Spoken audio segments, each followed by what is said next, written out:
21 अप्रैल 2025 रात के तकरीबन 9 बजे के करीब बनी के मशहूर क्रिकेटर और बनी के नौजवान लोगों के लिए मिसाल निहाल खजूरिया पर एक अटैक होता है।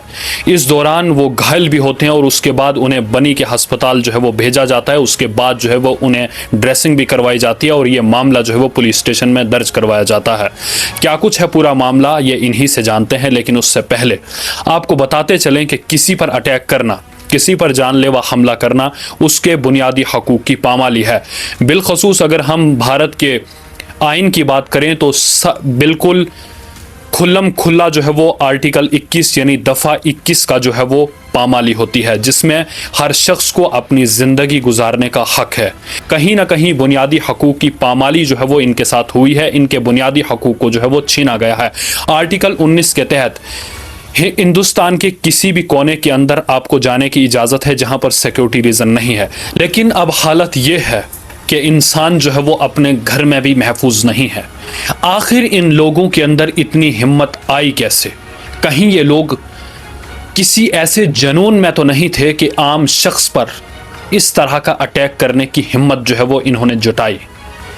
खुल्लम खुल्ला जो है वो 9 बजे के करीब बनी जैसे शहर के अंदर एक शख्स पर अटैक करना कहीं ना कहीं एक अफसोस की बात है और फिक्र का लम्हा है कि इंसान जो है वो अब महफूज नहीं है। लिहाजा अब हम जो है वो इस मामले की पूरी तफसील निहाल खजूरिया जिन पर जो है वो ये अटैक हुआ है, सबसे पहले तस्वीरों में आप जो है वो इनकी हालत देखिए कि किस तरह की हालत जो है वो इनकी है।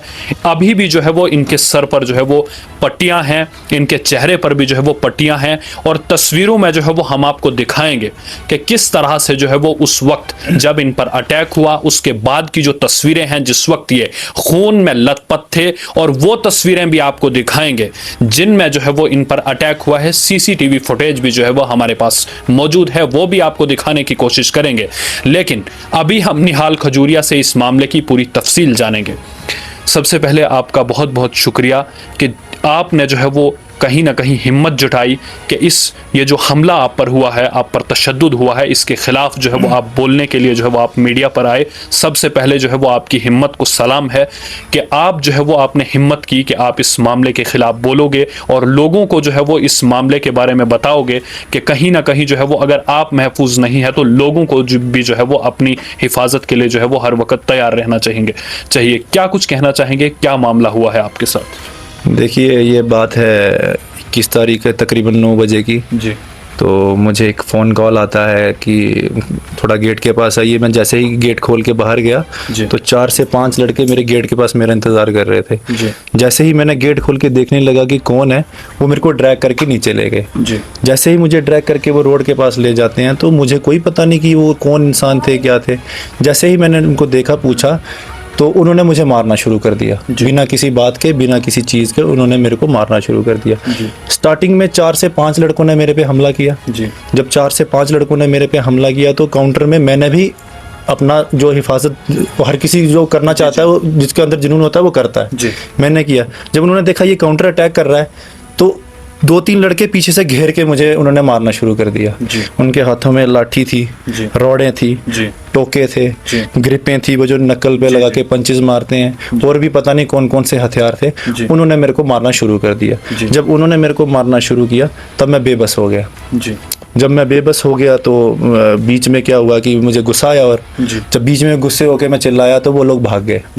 उस भागने के बाद जब उन्होंने देखा कि यहाँ पे कोई और नहीं आया, वापस से 5-6 लड़के फिर से आके मेरे पे अटैक करते। 5-6 लड़के आके जब मेरे को अटैक करते हैं, दूसरी बार उन्होंने फिर मेरे को मारा। जब उन्होंने मेरे को मारा तो जब 6, 7, 8, 10 लड़के हो गए तब मैं बेबस हो गया। उसके बाद बीच में वो लॉन्ग का एक लड़का है, अज्जू, जिसका फादर का नाम है, ये ईशू, ये 2 जो मेन थे, ये गैंग को लीड कर रहे थे। जो ईशू जो है वो हमारे बीएमओ सर के लड़के हैं, जो बनी में भी बीएमओ है। और जो बिशन का लड़का है लॉन्ग से अज्जू, उसने मेरे पे टोके पे, कि पता नहीं कुछ हाथ में इसका टोका था, टोके से उसने मेरे को यहाँ पे मारा। अच्छा। हाँ।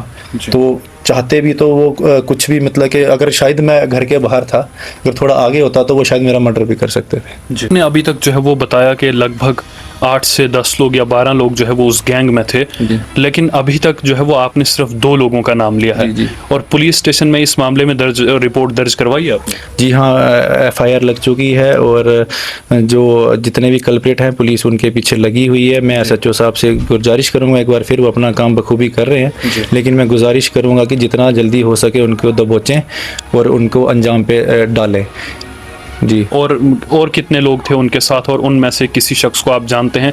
जो लुआंग से एक शख्स है अज्जू, और यहाँ का जो है वो BMO सर का लड़का है, उनके अलावा किसी शख्स को जानते हैं आप? हाँ जी, एक लड़का है अज्जू का ड्राइवर है, एक लड़का सरथली से जीतू, एक वो था, एक उसका भाई था जी। और उसके बाद एक लड़का गत्ती से है लक्की, एक लड़का संदरून से है अंकुश जी। और उसके अलावा एक लड़का पीछे से है चिरला से, एक लड़का है सुरेश जी। और भी जो बंदे हैं धीरे धीरे आइडेंटिफाई हो रहे हैं जी। जी। तो आसपास जो है वो कहीं ना कहीं लोग थे उस वक्त, या आपके घर वाले उस वक्त बाहर निकले? जो हालात थे उस वक्त, अगर आप चिल्लाए होंगे या आपने शोर किया होगा?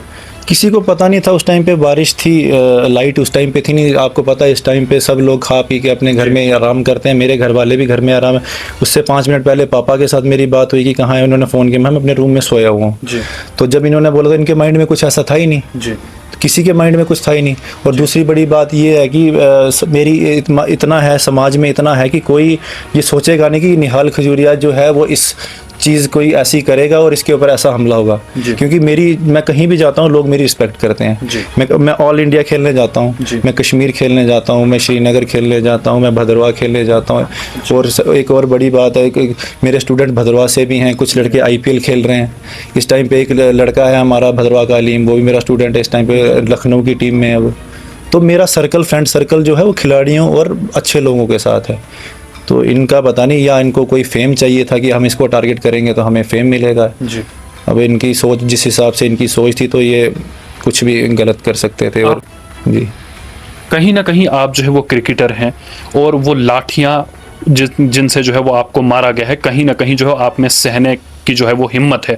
अगर आपकी जगह कोई और होता तो उस पर क्या बीतती? देखिए, मैं क्रिकेटर हूँ, अभी भी मैं एक नेशनल खेला हुआ हूँ।